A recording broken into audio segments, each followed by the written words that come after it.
अगला अधिकरण आरंभ होता है आघार अग्निहोत्राधिकरणम। पांचवा अधिकरण है आघार अग्निहोत्राधिकरणम। पंचमाधिकरणम आरचयते आघार अग्निहोत्राधिकरणम इति। आघार अग्निहोत्राधिकरण विचार है। ये दोनों पृथक कर्म है कि एक कर्म? भेद मानना चाहिए कि नहीं भेद मानना? अग्निहोत्राघार वाग्य मनुवादो अथवा विधि अरूपत्वात् दध्यूर्ध्व वाक्ये नोक्तम अनुध्यते गुण्य सिद्धौ न दध्यादिर गुणो दृष्टा विशिष्टता रूपम दध्यादि मंत्राभ्याम अतो असौ गुणिनो विधि। दोनों पृथक विधि माननी पड़े। अग्निहोत्र अलग कर्म है और आघार भी अलग कर्म है।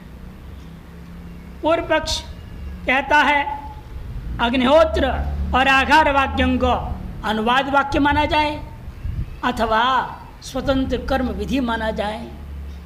पूर्व पक्ष का कहना है रूप रहित होने के नाते इन वाक्यों को कर्म का विधायक नहीं मानना।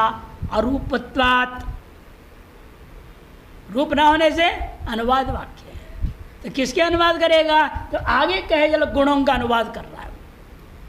वही समझा रहे हैं कि दधि ऊर्ध्ववाक्य न दध्यादि कथन करने वाला ऊर्ध्ववाक्य की तरफ विहित जो उक्त का अनुवाद मात्र करता है पूर्व वाक्य। आगे दधना ज्योति से कहा हुआ ज्योति को अनुवाद किया अग्निहोत्र में ज्योति। उल्टा काम करेगा पूर्व पक्षी। सिद्धांत कहते हैं नहीं, गुणी असिद्धो न दध्यादि गुणो। पहले गुणी होता है, उस गुणी के आपूर्ति के लिए गुणों की अपेक्षा होती है। गुणी माने कर्म, प्रधान कर्म, उत्पत्ति कर्म। यदि पहले कर्म नहीं है, गुणों वाला गुण क्या है? द्रव्य और देवता। ये गुण होता है कर्मकांड में। कर्मकांड में गुण कांड से रूप रसगंधादि नहीं लेना ना। ये न्याय नहीं पढ़ रहे हो, मीमांसा पढ़ रहे हो। यह गुण का मतलब है द्रव्य और देवता, दो ही गुण है यहाँ पे। और गुणी मन इसलिए क्या है? द्रव्य देवता से जो कर्मकांड है, कर्म है, याग है, होम है, दान है वगैरह कर्म, इन्हीं को हम गुणी शब्द से कहेंगे यहाँ पर, गुण गुणी भाव। क्योंकि रूप नहीं है। रूप क्या है? याग से दे रूपे द्रव्य देवता च, मैंने वही गुण है। गुण का न होने से इनको गुणी नहीं मानना चाहिए, पूर्व पक्ष कहता है। लेकिन तब सिद्धांत कहते नहीं, गुणी के बिना दध्यादि को गुण कौन सिद्ध करेगा? गुणी असिद्धौ न दध्यादि गुणो दृष्टा। और विशिष्ट विधि करो तो गौरव हो जाएगा। उसके अपेक्षा से रूपम दध्यादि मंत्राभ्याम, दध्यादि वाक्यों से द्रव्य मिल रहा है, मंत्र वर्ण से देवता मिल रहा है। उन दोनों को लेकर के अग्निहोत्र वाक्य को विधि मानना चाहिए। रूपम दध्यादि मंत्राभ्याम अतो असौ गुणिनी विधि। इसलिए यहाँ गुणी का ही गुणिनो विधि, अतो असौ गुणिनो विधि। इसलिए यहाँ गुणी का विधि मानना चाहिए, स्वतंत्र कर्म का विधि कर्म भेद मानना चाहिए। यही चल रहा है द्वितीय अध्याय कर्म भेदाध्याय, कर्म का भेद सिद्धि कराने के हेतुओं से। इदम आमनायते अग्निहोत्रम ज्योति ददना ज्योति पैसा ज्योति इति च। और भी इसी प्रकार से है। इदम अपरम आमनायते, गौर ऐसे विधिवाक्य आता है। आघारम आघारयति, फिर का ऊर्ध्वम आघारयति, ऋजुम आघारयति इत्यादि पाठ है। वहाँ पर तत्र अग्निहोत्र वाक्यम दध्यादि वाक्य विहितस्य कर्म समुदायस्य अनुवाद। दध्यादि वाक्य ददना ज्योति पैसा जो इत्यादि विहित जो है के द्वारा विध कर्म का अनुवाद करता है अग्निहोत्र में ज्योति। एवं आगार वाक्य भी ऊर्ध्वादि वाक्य विहित का जो अनुवाद करता है समानो। न त्वेतद् वाक्य द्वयम कर्म विधायकम, अग्निहोत्रम ज्योति और आघारम आघारयति, ये दोनों वाक्य स्वतंत्र कर्म के विधायक वाक्य नहीं मानता है पूर्व पक्षी। न कर विधायकम, क्यों? कुतः द्रव्य देवता लक्षणस्य याग रूपस्य अभावात् द्रव्य देवता रूपा याग का जो रूप है, याग का जो गुण है, वो है ही नहीं यहाँ। यदि चेत तत्र वक्तव्यम, उसको जवाब में कहना चाहिए किम दध्यादि वाक्य न गुण मात्र विद्यते किम वा गुण विशिष्ट कर्म विधीयते। पूछो उससे, दधना ज्योति से तृतीय विभक्ति से मालूम हो रहा है करण है वो, कारण होने से दधि रूपी द्रव्य से होम करो, केवल गुण मात्र विधान कर रहा है या दधि रूपी गुण विशिष्ट होम मात्र कर्म का विधान कर रहा है।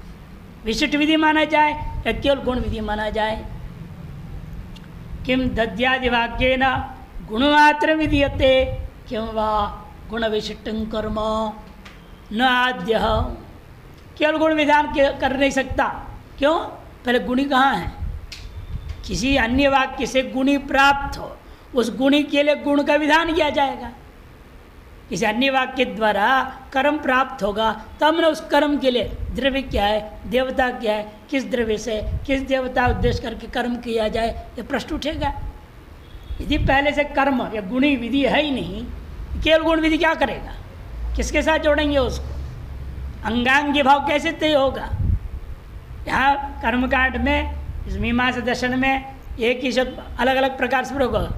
अंगी भी बोलेंगे, अंग बोलेंगे, गुणी और गुण कहेंगे, गुणी और गुण भी कहेंगे, समझ रहे हैं? या शब्द भेद प्रयोग होने से घबराना नहीं है। और रूप कहेंगे, गुण को रूप कहेंगे और रूपी कर्म हो जाएगा। रूप रूपी, गुण गुणी, अंग अंगी, ये शब्द पर्याय में यहाँ प्रयोग होता है। ये दिमाग में रखें, बार बार आते रहेगा ये चीज़। तो गुण विशिष्ट कर्म का विधान किया जाए, गुणी का विधान किया जाए। कहते पहला पक्ष ठीक, निनाद्य अग्निहोत्रादि वाक्य से तन्मते कर्म विधायकत्व भावेन गुणी न कसिचित असिद्धो गुणी अनुवाद पुरस्सरस्य गुण मात्र विधान से असंभवात्। कि आपके अनुसार अग्निहोत्र आदि जो वाक्य है, आपके मत में कर्म का विधायक है ही नहीं, अतः गुणी कोई सिद्ध ही नहीं है। इसलिए और गुणी के अनुवाद पूर्वक ही गुण मात्र का विधान किया जाता है। जब गुण ही नहीं है, गुण ही नहीं है तो गुण का विधान कैसे करेंगे हम? द्वितीय, यदि विशिष्ट विधि मानो तो गौरवम से आप गौरव हो जाएगा। इसी जैसे अर्थ संग्रह में आपने पढ़ा था, हमारे विधियाँ कैसी होती है? सबसे पहले अधिकार विधि होता है, जिसे फल संबंध बता देता है। फल स्वाम्य संबंध बोध को विधि अधिकार विधि। उसके बाद आते उत्पत्ति विधि, उत्पत्ति विधि के बाद विनियोग विधि, उसके बाद प्रयोग विधि होता है। ये क्रम है। किसी भी वेद में प्रकरण में जाओगे यही प्रकरण मिलेगा। अग्निहोत्रम जुह्या सूर्य काम पहले आया, फिर आया अग्निहोत्रम ज्योति, उत्पत्ति विधि, फिर विनियोग विधि आएगा, गुण आएंगे सब, दधना ज्योति, पैसा ज्योति, ये सब आएगा। अनेक अंगों का विधि आएगा।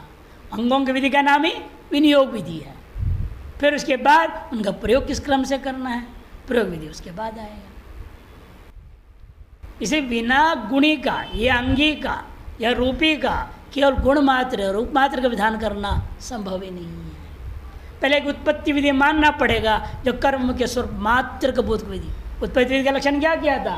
कर्म स्वरूप मात्र बोध को विधि उत्पत्ति विधि ही। अंगांगी संबंध बोध को विधि विनियोग विधि ही। प्रयोग प्राशभाव भोग विधि प्रयोग विधि ही।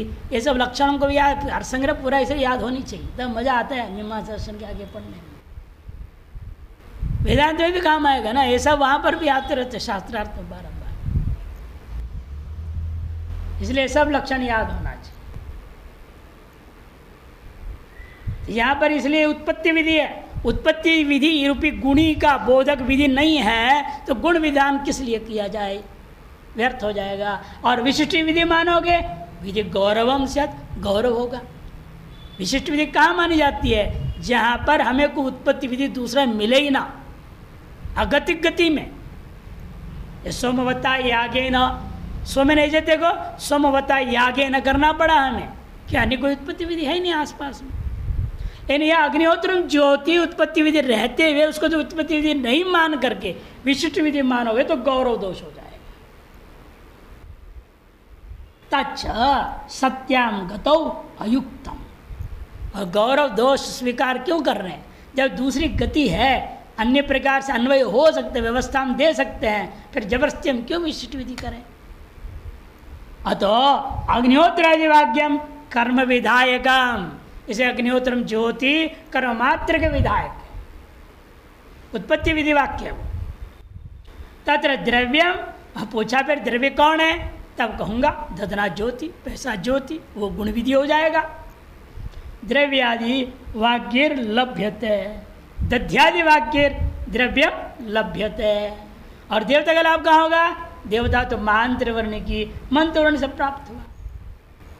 एवमेव आघारेप्येव द्रव्य देवते उन्नेतव्य। आघार वाक्य में भी आघारम आघारेति, एक कर्म का विधि वाक्य मान लो। ऊर्ध्वम आघारेति, ऋजुम आघारेति, ये सब क्या होगा?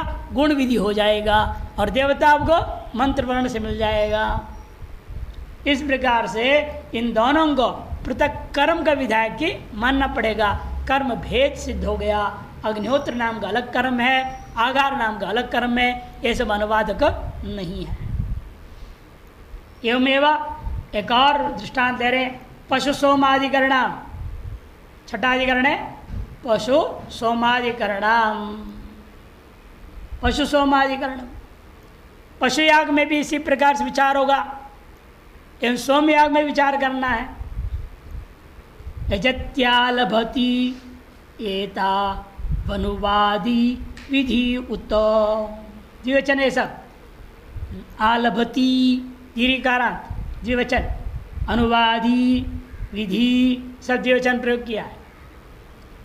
गृह्ण्यात्यवद्यतीत्याभ्याम वीत्यर्थे अनुवादिनी नानुवादो अपरोवादे यज्ञालभ्यो रतो विधि ग्रहणे सोम संस्कारो अवदाने पशु संस्क्रिया। यजति आलभति, ये जो है ये अनुवाद वाक्य है या इनको स्वतंत्र कर्म का विधि वाक्य माना जाए? पूर्व पक्षी कहता है गृह्णाति अवद्यति इत्यादियों के आधार पर अनुवाद कर रहा है। ये विहित कर्मों का अर्थ है अनुवादिनी, उन विविध पदार्थों का ये अनुवाद मात्र करता है। सिद्धांत है नानुवादो, अनुवाद नहीं हो सकता। क्यों? अपुरोवाद है।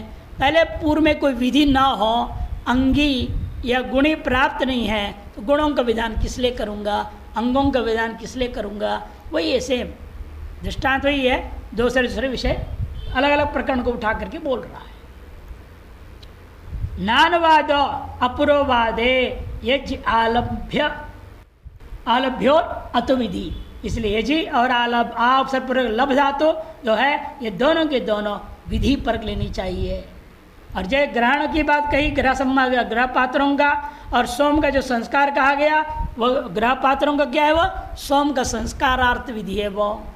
और अवदान कर्म जो है पशु के संस्कार मात्र ही है, स्वतंत्र कर्म विधि वो नहीं है। वेद पशु याग का अनुवाद करके पशु संस्कार है। और एवमेव ग्रह पात्रों के ग्रहण भी जो कहा गया वह जो सोम का ही संस्कार मात्र है। वेद सोम याग का अनुवाद करके संस्कार वो कर रहे, उल्टा है यहाँ। सोमिने जयते श्रूयते तत्र इंद्र वयवं गृह्णाति मैत्रा वर्णं गृह्णाति इत्यादि 16 मंत्र, 16 पात्र ग्रह पात्रों को ग्रहण करने का विधान किया। इंद्रवायु देवता ग्रह पात्र ग्रहण करे, मैत्रा वर्ण देवता ग्रह पात्र ग्रहण करे, आसन ग्रह पात्र ग्रहण करे इत्यादि कर 16 पात्र है वहाँ, 16 मंत्र।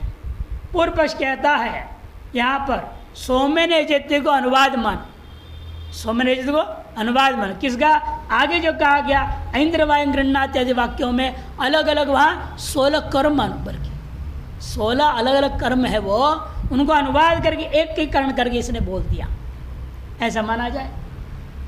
सिद्धांत के नहीं, सोमने जिता कर्म को विधान करेगा। इस विहित कर्म में संस्कारार्थ वो विधान किया, ग्रह पात्र ग्रहण करने का संस्कार है। एवं एक और दृष्टांत है अग्नि सौम्यम पशुम मालभेत, श्रूयते।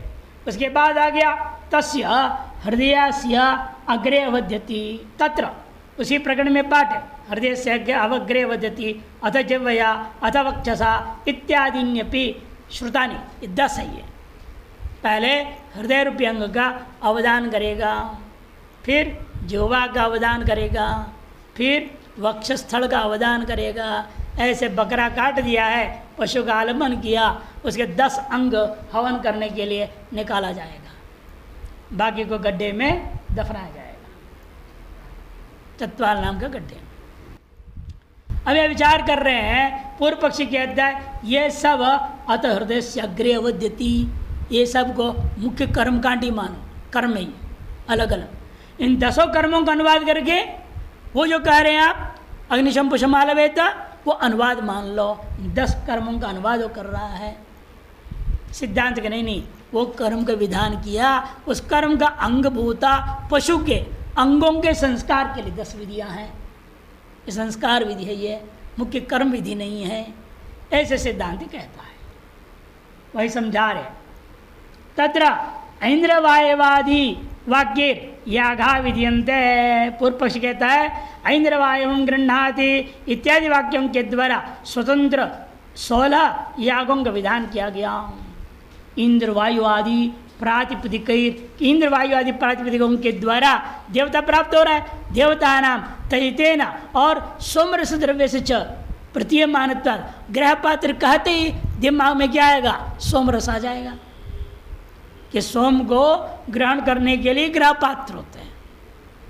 नियम उसका ऐसा है, सोम लता खरीदी गई 10 प्रकार से, खरीदने के बाद उसको कूटा गया, कूट करके रस निकाला गया और रस को सबको एक द्रोण पात्र नाम के पात्र में रखा जाता है। वो बड़ा घड़ा होता है, उसे नीचे एक छेद होता है हल्का सा, जैसे शिव जी पर जल नहीं चढ़ाते जल, वैसे एक छेद, उसे एक धागा लगाया हुआ है, उसे टपकते रहेगा। नीचे वो ग्रह पात्र होता है। ग्रह पात्र दिखाया था ना कई बार, इसका नाम ग्रह पात्र है। इसमें एक जगह जगह छेद है, यहाँ से गिराया जाएगा, इसके अंदर भरा जाएगा रस को।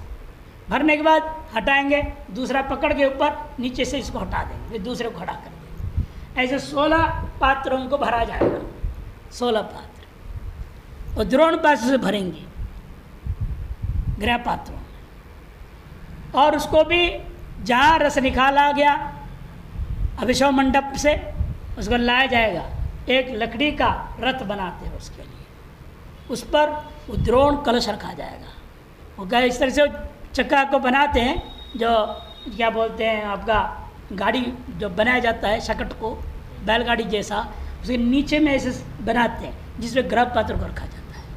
वहाँ से धीरे धीरे मंत्र बोलते हुए लाएंगे, बर्त लाते लाते उतने दूर से इधर तक लाते लाते पूरे 16 ग्रह पात्र भर जाएंगे। इस तरीका है, तेज से भागे भागे नहीं लाना है, आराम से मंत्र पाठ करते जाएंगे। एक भरा दूसरा रखे जा रहे, वो एक ग्रह बात जोन से रख रहे हैं, उसकी देवता के अनुसार वो स्तुति गाना पड़ता है। 16 देवता है, 16 स्तुति है। स्तुति पूरा होने धीरे धीरे धीरे लाया जाएगा। इसे कहते हैं उस प्रकार से आता है जैसे राजा आता है। जैसे सोम को वहाँ राजा कहा गया, राजा आ रहा है, हड़बड़ थोड़ी आएगा। वो तो जैसे आजकल के भी होता है ना, पीएम वगैरह आते, आगे पीछे 2500 गाड़ी धीरे धीरे धीरे आ रहा है। देखें 15 अगस्त में आते हैं, कैसे आते हैं? तो उसी प्रकार से सोम को लाना पड़ता है, पूरी चौकसी के साथ धीरे धीरे, कहीं एक भी रस का बूंद इधर उधर न गिरे, जिसमें कोई गोली न लगे, ऐसा लाते हैं कि नहीं लाते? तो लेकिन यहाँ ग्रह पात्र से लाते होते एक बूंद भी सोम रस को इधर उधर गिरने नहीं दिया जाता है। इस हिसाब से, क्योंकि वहाँ जो बनाया जाता है ना जमीन, जो वेदी बिल्कुल बराबर ढंग से बनाना पड़ता है। ऊपर कपड़ हो जाए, इधर उधर हो जाए, गिर जाएगा सब। तो वो जो ग्रह पात्र लाया जा रहा है, पूर्व पक्ष कहना है वो मुख्य कर्म है, और ये जो सोमनैज तक कहा ये अनुवाद मात्र कर्म सभी का, 16 का सोमनैज तक, और पशुयाग में 10 अंग है वो। तदितेन सोमरस द्रव्य से प्रतीयमानत्वात् से द्रव्य देवता दोनों मिल गया ना, इसे स्वतंत्र कर्म मानो उसको। इंद्रावरण गृह्णाति, स्वतंत्र कर्म हो जाएगा। इंद्रवर्णो देवता अस्य किस कस्य सोम रसस्य, द्रव्य मिल गया, देवता मिल गया, स्वतंत्र कर्म बनना चाहिए उसको। एतेषां ग्रहण वाक्य विहिता नाम यागा नाम समुदाय, उस समुदाय को जो कितने वो 16 समुदाय को सौम्य जते तनेन अनुद्यते, सौम्य के द्वारा अनुवाद किया गया। मान लो जैसा वहाँ पर आपने किया 3 याग यहाँ था पूर्णिमा में, 3 अमावस्या में था, उन 3 समुदाय का अनुवाद करके 10 पूर्णमासाभ्याम कहा गया। वैसे यहाँ भी हो सकता है, पूर्व पक्षी कहता है। तथा अवदान वाक्य में भी हृदयादि द्रव्यम श्रुतम, हृदयादि द्रव्य स्पष्ट सुनाई दे रहा है। अतो द्रव्यशिष्टा यागा तत्र विधीयन्ते, द्रव्यशिष्ट याग का विधान कर दो। तद उसका अनुवाद है ना पश्व आलम्भ वाक्य अग्निशोम रूपा देवता विधीयते, उन्हीं को अनुवाद करके या अग्निशोम रूपी देवता मात्र का विधान कर दो। तस्मात् अवदान वाक्य विहिता नाम यागा नाम समुदाय पशुमालवेत इत्यनेन अनुद्यते इति प्राप्ते ब्रूमः। इसे वह 10 अंग है, 10 अंगों के समुदाय को स्वतंत्र कर्म मान करके उस सकल 10 का अनुवाद करता हुआ पशु आलवेत इस वाक्य के द्वारा विधान अनुवाद किया गया। इति प्राप्ते ब्रूमः। सति पुरोवादे अनुवादो भवति, बार बार बात कहा जा रहा है, बिना पुरोवाद का अनुवाद नहीं हो सकता। पूर्व में कोई वाद है तो उसी का ही अनुवाद होगा। यदि पूर्व में वाद ही नहीं है तो अनुवाद क्या करोगे? वाद का मैंने वक्ति थी वादा, वक्ति थी वादा, जो बोलना है, पहले कुछ बोला गया, पूर्ववाद मैंने पहले कुछ बोला गया, तभी तो आप अनु मैंने पश्चात वदती थी अनुवाद, बाद में आप उसी को कहोगे। यदि मैं कुछ कहा ही नहीं उसको आप अनुवाद क्या करोगे? मैं कुछ कहूँगा तो उसका आप अनुवाद कर सकते हो, ये मैं कहा ही नहीं तो अनुवाद का प्रश्न ही खत्म हो जाता है। उसी पर यहाँ पर भी कहते पुरोवाद नहीं है तो अनुवाद किसका करेंगे? नियम यही होता है, सिद्धांत कहता है सति पुरोवादे अनुवादो भवति न चात्र पुरोवादोस्ति, इसे पूर्व में कोई वाद नहीं है, विधि नहीं है, कर्म का विधायक कोई उत्पत्ति विधि वाक्य नहीं है। सोमिने जेता इत्यनेन प्रतीतस्य अर्थस्य ग्रहण वाक्येषु अप्रतीत है, कि सोमिने जेता इसके द्वारा इत्यनेन प्रतीतस्य, सोमिने जेत इत्यनेन प्रतीतस्य अर्थस्य ग्रहण वाक्येषु अप्रतीत है, ग्रहण वाक्य में प्रतीति नहीं हो रही है। नहीं ग्रहणम यजनम भवति, ग्रहण करना और यजन करने बहुत आकाश पाताल का फर्क है। अरे किसी को पकड़ना ग्रहण करना हुआ, और यजन तो बहुत बड़ी बात है ना, देवता को उद्देश्य करके द्रव्य का त्याग करना कोई साधारण काम है।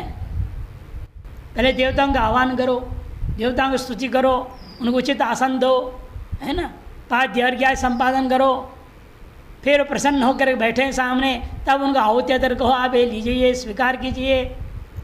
याग कोई साधारण कर्म नहीं है, और ग्रहण तो बहुत साधारण है। वही चीज़ को पकड़ना है, ग्रह पात्र को पकड़ना है, ग्रहण कर लिया, ये कोई बड़ा काम नहीं है। और दोनों क्रियाएं स्वतः ही धातु के आधार पर भी बहुत फर्क है। ये धातु क्या है? देव पूजा संगति कर्ण दानेशु, और ग्रह उपादान है। अर्थ में तो फर्क ही नहीं, क्या स्पष्ट दिख रहा है अर्थ में फर्क? तो कैसे दोनों को एक ही कर दोगे आप? इसे कहते हैं कि दोनों एक नहीं हो सकते हैं, ग्रहण वाक्य अप्रतीत है। सोमिने इत्यनेन प्रतीत का जो अर्थ है वह ग्रहण वाक्य में प्रतीत नहीं हो रहा। नहीं ग्रहणम यजनम भवति, कि ग्रहण यजन पर्यायवाची नहीं होते।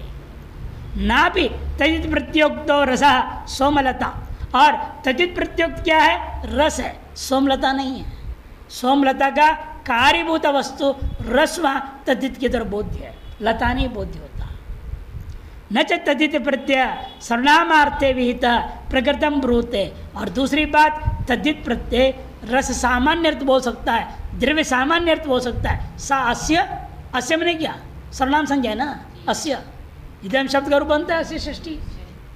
अस्य मैंने कोई भी द्रव्य हो सकता है, रसी होना कोई जरूरी है? रस में सोमरसी होना कोई जरूरी है क्या? आम रस क्यों नहीं हो सकता? कोई अन्य रस क्यों नहीं हो सकता? इसीलिए तद्धित प्रत्यय जो कहता है सा अस्य देवता, सा देवता अस्य द्रव्यस्य, अस्य द्रव्य से क्या लेना है? कुछ भी निर्णय नहीं कि सर्वनाम संज्ञा वाला शब्द है अस्य। द्रव्य विशेष का नाम आप नहीं ले सकते हो, वो तो प्रकरण आदि से तय होगा कौन सा द्रव्य लेना है। तद्धित से द्रव्य तय नहीं होता। क्यों? तद्धित प्रत्योक्त रसा सोमलता न, क्योंकि तद्धित प्रत्यय सर्वनामार्थविद प्रकृतम ब्रूते न तो रसाम रसमिति न शंकनीयम, और प्रकृत को ही कथन करेगा, रस को नहीं कहेगा, इसी न शंकनीयम। क्यों? धारया गृह्णाति, कैसे ग्रहण करना है? धारा से ग्रहण करना है। ये नहीं कि बर्तन जो द्रोण पात्र में करछे डाला फट निकाले गृह पात्र में डाल दिया, ऐसे नहीं, विधान कर दिया धारया गृह्णाति, वो जो धारा गिर रही है उसी से ग्रहण करना है। धारया गृह्णाति रसस्य प्रकृतत्वात्, रस ही प्रकृति से प्रकृति ग्रहण होगा, अन्य ग्रहण नहीं हो सकता।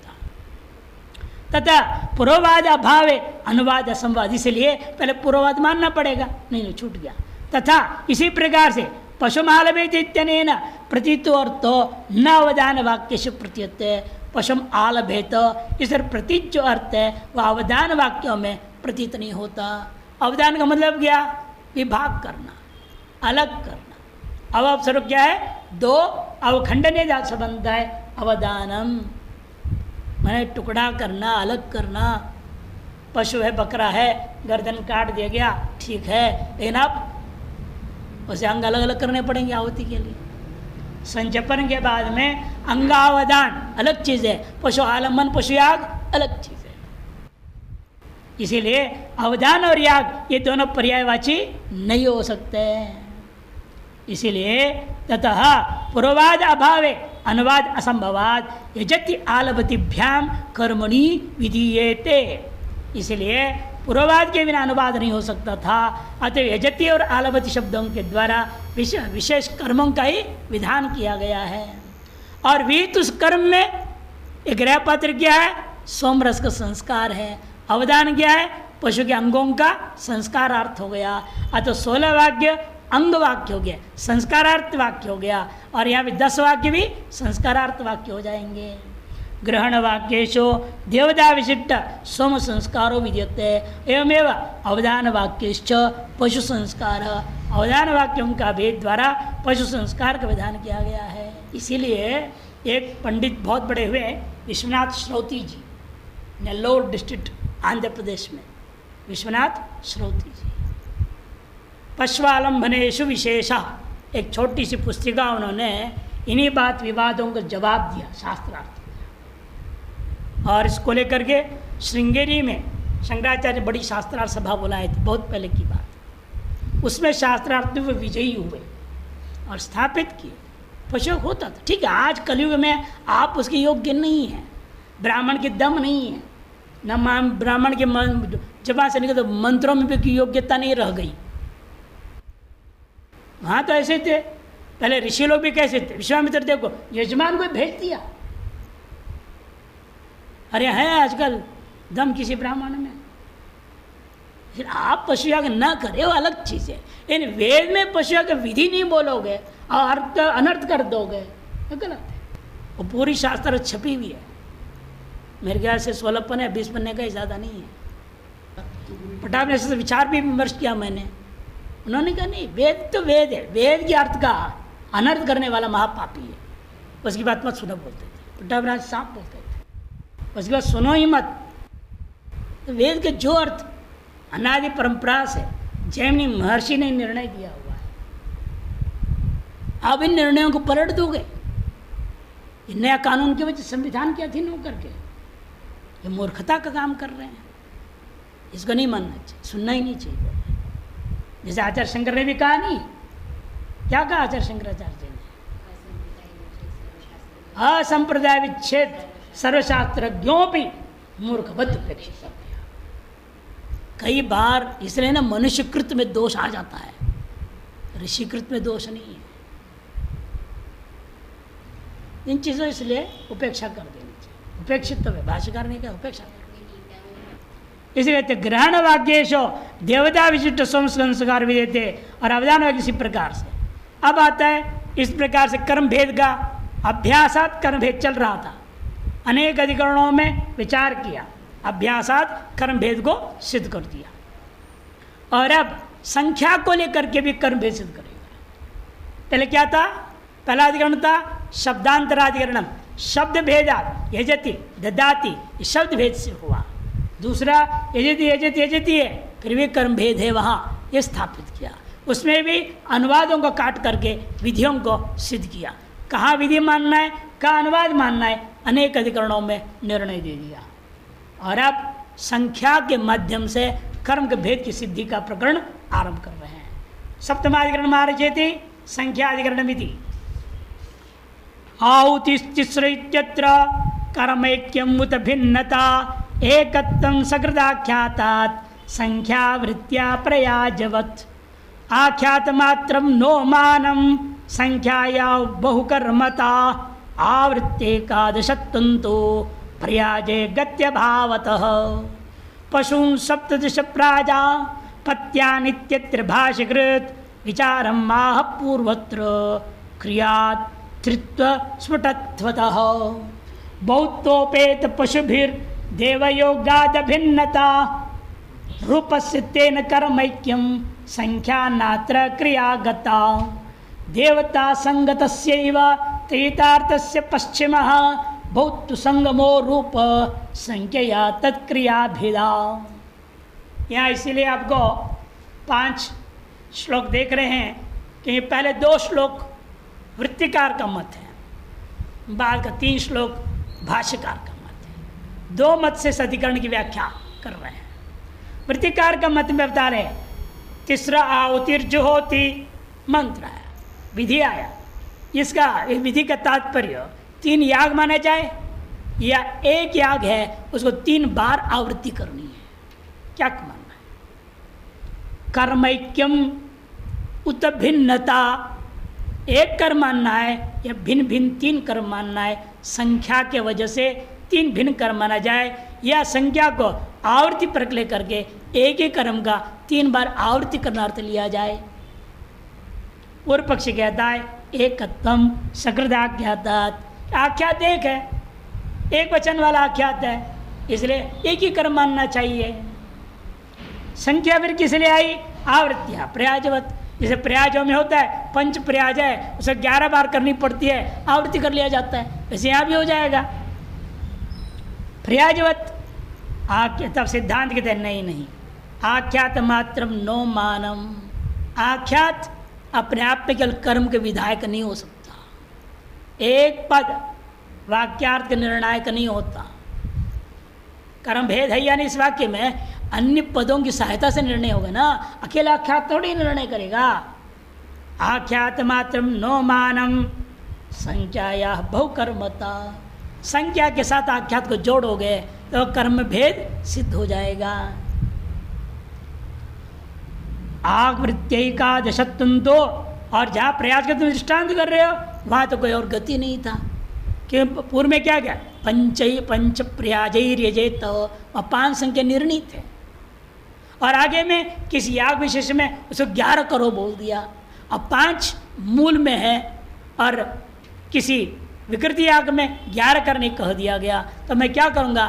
5 के विशिष्ट तरीके से आवृत्ति करके 11 संख्या पूरी करूँगा। वहाँ तो और कोई गति नहीं था, क्यों विधि ही 5 ही है और 5 को 11 बनाना है, तो आवृत्ति के अलावा और कोई रास्ता नहीं है। लेकिन यहाँ ऐसा स्थिति नहीं है। दृष्टांत और दाष्टांत विषम होने के नाते पूर्व पक्ष खंडन कर दिया वृत्तिकार ने। अब आता है भाष्यकृत मत, पशुं सप्तदश प्राजापत्यान सप्तदशान पशून यजेत, ये वाक्य श्लोक के कारण से आगे पीछे रख दिया गया। इत्यत्र भाष्यकृत विचारम माहा, यह विचार करते हुए कहा पूर्वत्र क्रियातृत्व स्फुटत्वतः, का देखो पहले जहाँ क्रिया स्पष्ट है वहाँ पर हम आवृत्ति आदि मान लेते हैं, लेकिन जहाँ पहले क्रिया है ही नहीं, स्वतंत्र कोई कर्म का विधि ही नहीं है, यही कर्म का विधायक है, यही आवृत्ति का विधायक मानोगे तो वाक्य में दोष हो जाएगा।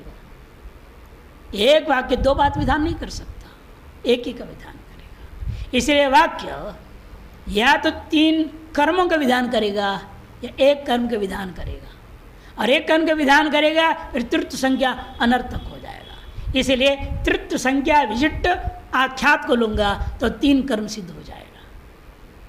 और वहाँ ऐसा नहीं था प्रजापति में, अन्यत्र प्राप्त था, प्राप्त में उसने विधान कर दिया है, अतः वह आवृत्ति संभव है। वही समझा, बहुत्वोपेत पशुभीर देव योगाद भिन्नता।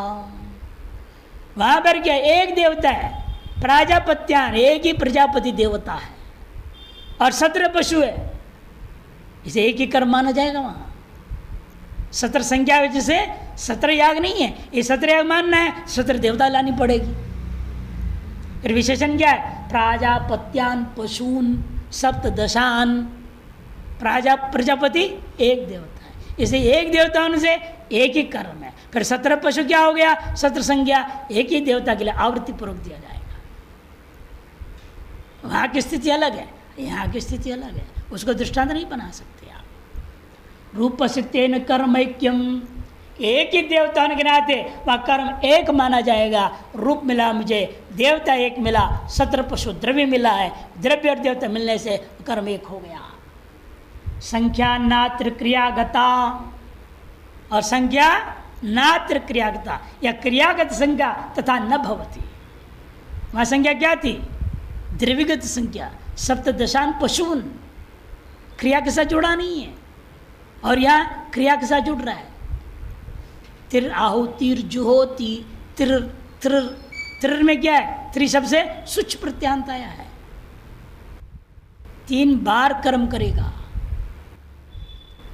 संख्या नात्र क्रियागता देवता संगत शिव चैतार्थस्य पश्चिम, क्योंकि वहाँ देवता के संगत शैव चैतार्थस्य पश्चिम, बाद में नहीं होगा। प्राजापत्यान है ना, प्रजापतिर्देवता अस्य तान प्राजापत्यान पशून सप्तदशान, उसके साथ में हो रहा है। पहले तहितार्थ से पहले मुझे देवता मिलेगा, फिर तहितार्थ के माध्यम से हम द्रव्य पकड़ूंगा, उस द्रव्य में संख्या विशेषण बन रहा है। अतः आख्यात का विशेषण संख्या नहीं है वहाँ दृष्टांत में। और यहाँ तो बहुत संगमो रूप संख्या तत्क्रिया भिदा, यह जो बहुत्व है उसका संगम साक्षात क्रिया के साथ जुड़ा हुआ है। अतएव क्रिया भिदा, कर्म में भेद मानना चाहिए संख्या के कारण से। देखिए विस्तार में दोनों मत कहेंगे। तीसरा आहुतिर ज्योति श्रूयते, तीसरा आहुतिर ज्योति ऐसे पाठ है। तत्र ज्योति चेतदाख्यातम समित इत्यादि वद न अभ्यस्तम। ज्योति ये जो आख्यात है वहाँ जैसे सो हवा था, समिजति तनुपातम यजति यजति यजति 5 बार बोला, वैसे यहाँ पर 3 बार ज्योति ज्योति ज्योति बोला नहीं, एक ही बार ज्योति बोला है। किंतु सकृदेव आमनातम तथा एकम इदम कर्म। फिर तृतीय संज्ञा का क्या गति करोगे, कहाँ अन्वय करोगे। तृतीय संज्ञा तो तस्सैव कर्मणा आवृत्तिया नेतव्या, तृतीय संज्ञा की सार्थकता के लिए उस एक ही कर्म को आवृत्ति से 3 बार करो, ऐसा व्याख्यान करूंगा, अर्थ करूंगा। यथा प्रयाजेषु एकादशत्व संज्ञा पंचानाम एव प्रयाजानाम आवृत्त्यानीता, जैसे प्रयाजों में एका संख्या का विधान जब हुआ तो हमारे पास थे कितने प्रयाजक, 5 थे, उसको आवृत्ति करके हम कर लेते, वैसे यहाँ भी कर लिया जाए। तद्विधि प्राप्त ब्रह्म, इनवा क्या था, पहले पंचत्व प्राप्त था, उसमें 11 विधान हुआ। पहले यहाँ पहले एक कर्म प्राप्त है क्या, कहीं एक कर्म पहले प्राप्त हो उसे तृतीय का विधान करते, तब तो तुम्हारा हम मान लेते दृष्टांत दाष्टान्त बराबर होता। लेकिन दृष्टांत में पहले पंचत्व प्राप्त था और आगे 11 विधान किया गया, इसलिए आवृत्ति है। और यहाँ पहले एक प्राप्त ही नहीं है, सीधे 3 का विधान हो रहा है। एक कर्म अन्यथा अन्य वाक्य से प्राप्त हो और उसे तृतीय संज्ञा विधान करते तो मैं यहाँ आवृत्ति मान लेता, लेकिन एक संज्ञा कहीं प्राप्त ही नहीं, एक कर्म प्राप्त ही नहीं, ये सीधा स्वतंत्र विधि है ना, इसीलिए अप्राप्त कर्म में तृत्व का विधान हो रहा है। इसलिए दृष्टान्तार्थम विषम सिद्धांति इति प्राप्ते ब्रह्म किमिदम आख्यातम पदांत निरपेक्षम एव कर्मैक्यम प्रमाणम उत पदांतरान्वितम। पहला उसे पूछो, ये जो आख्यात है वह पदांत निरपेक्ष होकर के एक कर्म में का विधान कर्म में प्रमाण मानते हो, यह पदांतर सापेक्ष होकर के पदांतर से तन्वय होकर के आख्यात कर्म का विधान करेगा। न आद्य कार्य सर्व अन्य पद निरपेक्ष आख्यात स्वतंत्र रूपेण अकेला आख्यात कर्म का विधान करेगा, यह नहीं माना जा सकता। वाक्यांशस्य पदमात्रस्य प्रमिति जनकत्व भावात्, वाक्य का एक अंश है पद, वह अकेला वाक्यार्थ का बोध नहीं करा सकता। द्वितीय तृतीय संख्या विशेषित्वेन आख्यातेन, द्वितीय पक्ष लोगे पदांतर की अपेक्षा है, फिर तो वाक्य का सकल पदों को देखो और अन्वय करो, तब देखोगे अब क्या अन्वय होगा, तृतीय संख्या का क्रिया के साथ अन्वय हो रहा है।